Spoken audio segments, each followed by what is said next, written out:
Welcome to UTV. నేను రేణుశ్రీ. భూమి మీద పుట్టిన ఎవరికైనా మొదటి బంధాన్ని కలిగించేది, రక్త సంబంధం అనే బాధ్యతను ఇచ్చేది అమ్మ. ఈ భావోద్వేగానికి లొంగని మనిషి ఎవరుంటారు? తల్లి రుణం తీర్చుకోవటం ఎవరి తరం? అమ్మను వర్ణించే కవులు ఎంత గొప్ప సాహిత్యాన్ని సృష్టించినా ఇంకా ఎంతో మిగిలేంత ఆవ్యాజ్యమైన ప్రేమ ఆమెది. నిజ జీవితంలోనే కాదు, వెండి తెర మీద కూడా అమ్మ గురించి అద్భుతమైన సినిమాలు అందించిన దర్శకులు ఎందరో ఉన్నారు. వాటిలో ఆనిముత్యాల లాంటి కొన్ని క్లాసిక్స్ గురించి చూద్దాం.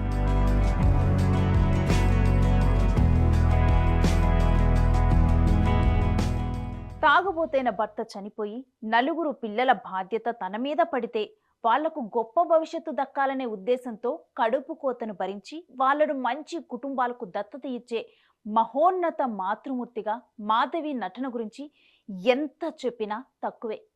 మలయాళంలో హిట్ అయిన ఆకాశదూత రీమేక్గా తెలుగులో అజయ్ కుమార్ దర్శకత్వంలో రూపొందిన మాతృదేవో భవను కెఎస్ రవికుమార్ నిర్మించారు.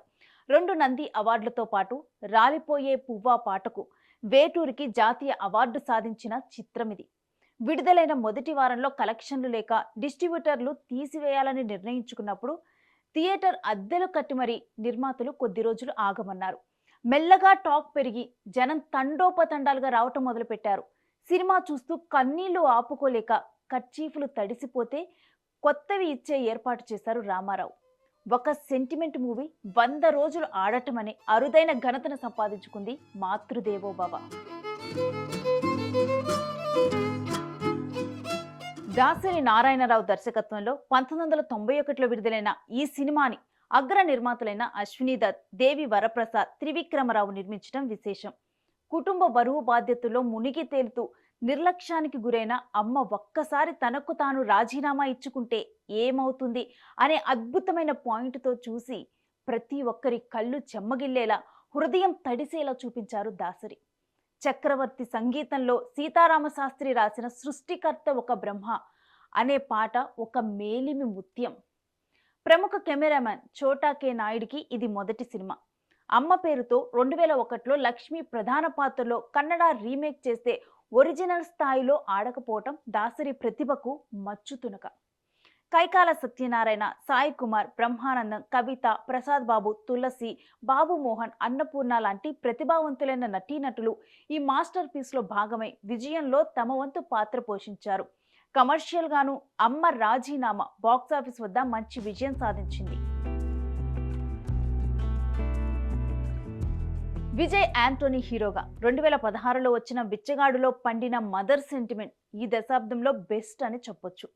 తల్లి మాట కోసం కోటీశ్వరుడైన కొడుకు గుడి దగ్గర వీధుల్లో బిచ్చమెత్తుకోవటానికి వెనుకాడని ప్రేమకు ప్రేక్షకులు కదిలిపోయారు. వసూళ్ల వర్షం కురిపించారు. కేవలం 50 లక్షలకు తెలుగు డబ్బింగ్ హక్కులు కొంటే ఫైనల్ రన్లో 25 కోట్లు వసూలు చేయడం ఒక చరిత్ర. 100 దేవుళ్లే పాట ఊరూరా వినిపించింది.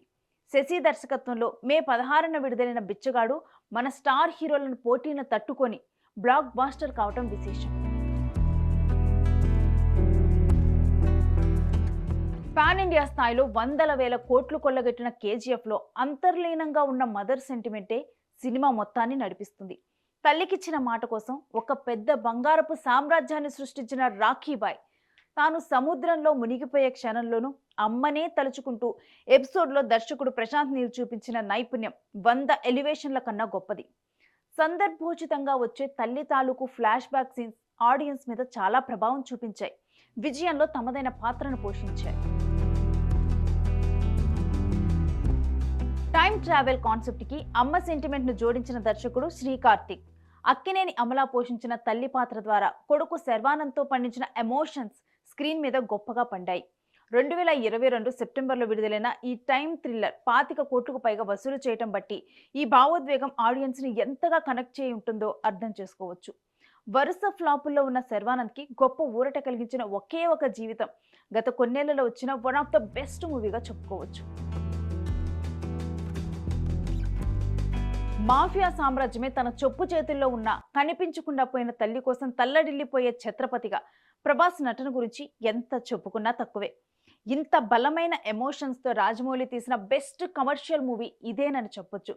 కళ్ళ ముందు అమ్మ కనిపిస్తున్నా ఆమెకు తానెవరో చెప్పుకోలేని దీనస్థితిలో ఉన్న ప్రభాస్ పాత్రని తీర్చిదిద్దిన తీరు, భానుప్రియ ఆ క్యారెక్టర్ను పండించిన విధానం సినిమాను నిలబెట్టాయి. కమర్షియల్ ఎలిమెంట్స్ ఎన్ని ఉన్నా అమ్మ తాలూకు థ్రెడ్ ప్రత్యేకంగా నిలిచిపోయింది. ఇవే కాదు, అమ్మ చనిపోయాక ఇష్టం లేకపోయినా తండ్రి దగ్గరికి అతని కుటుంబాన్ని నిలబెట్టిన కొడుకు కథగా అమ్మా నాన్న ఓ తమిళమ్మాయి ఫ్యాన్స్నే కాదు సాధారణ ప్రేక్షకుల్ని సైతం మైమర్పింపచేసింది. అమ్మ కన్ను మూస్తుందని ముందే తెలుసుకున్న కొడుకు ఏకంగా యముడినే ఏమార్చే ప్రయత్నాన్ని యమలీలగా దర్శకుడు ఎస్వి కృష్ణారెడ్డి చూపించిన తీరు వావ్ అనిపించింది. వినోదం, భావోద్వేగం రెండూ బ్యాలెన్స్ చేయటం అనే గొప్ప ఆర్ట్ ఇందులోనే చూడొచ్చు. కమీడియన్ అలీని ఓవర్ నైట్ హీరోగా మార్చి 50 సినిమాల వరుస ఆఫర్లు తేవడం అప్పట్లో రికార్డు.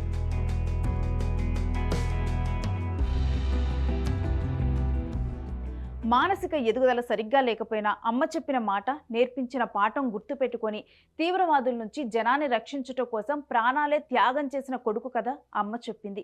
థియేటర్లో హిట్ అవ్వకపోయినా నిజాయితీగా చెప్పిన తీరు తర్వాత టీవీ ఛానల్స్, ఓటీటీల్లో మంచి ఆదరణ దక్కేలా చేసింది. ఇంకా వెనక్కి వెళ్తే ఎన్నో బోలెడు క్లాసిక్ తెలుగు సినిమాలు కనిపిస్తాయి.